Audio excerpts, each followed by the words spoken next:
The venality of the Guardian newspaper and its contributors never ceases to amaze me. This is from December 27th, last year. Baseless claims of fraud have pushed Republicans to enact restrictive voting laws, and they haven't stopped there. 2021 was the year that America's democracy came under attack from within. Donald Trump's effort to overturn the election results, an effort that culminated in the 6th of January assault on the Capitol, ultimately failed. Between January and October, 19 states enacted 33 laws to restrict voting access, according to the Brennan Center for Justice, and like we should believe anything the Brennan Center tells us. Joe Biden has described this attack as the most significant test of our democracy since the Civil War. Others have likened it to Pearl Harbor and to 9/11. This is really incredible here. The lies. A September CNN poll found 36% of Americans do not believe Biden was the legitimate winner of the election. Well, they might just be right. Let's not forget those who try to convince us that Trump wasn't the legitimate winner. All this garbage about Russiagate.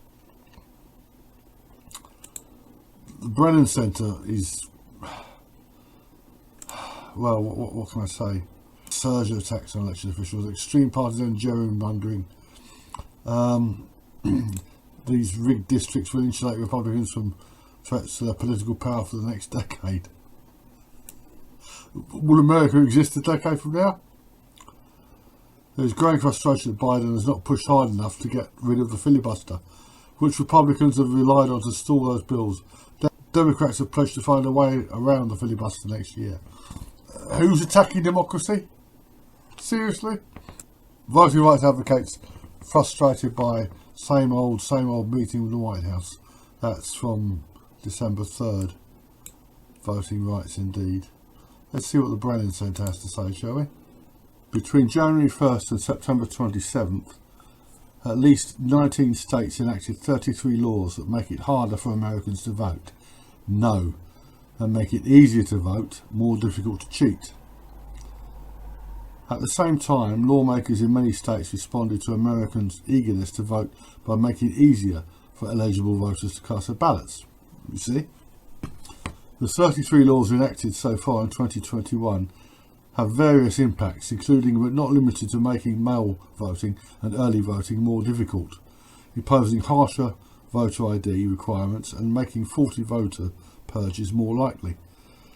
This is garbage. They tried to claim this voting ID requirement is so-called racist. Here's a classic. People in Georgia can now be charged with a crime for handing out water or snacks to voters waiting in line at the polls. The idea here is to stop people outside the polls handing out water and snacks as bribes. It isn't illegal for them to water voters, as it were. It's just absolute garbage. You know, the idea that they're restricting voting laws. Here we go again. Most recently, Texas enacted SB 1 omnibus legislation that disproportionately burdens Latino, Black and Asian voters and makes it harder for those who face language access barriers or have disabilities to get help casting their ballots. They're like those women in nursing homes who all voted Democrat, even though some of them were not competent to vote. It's absolute garbage. It's absolute garbage. How much more of this can America take? I really don't know.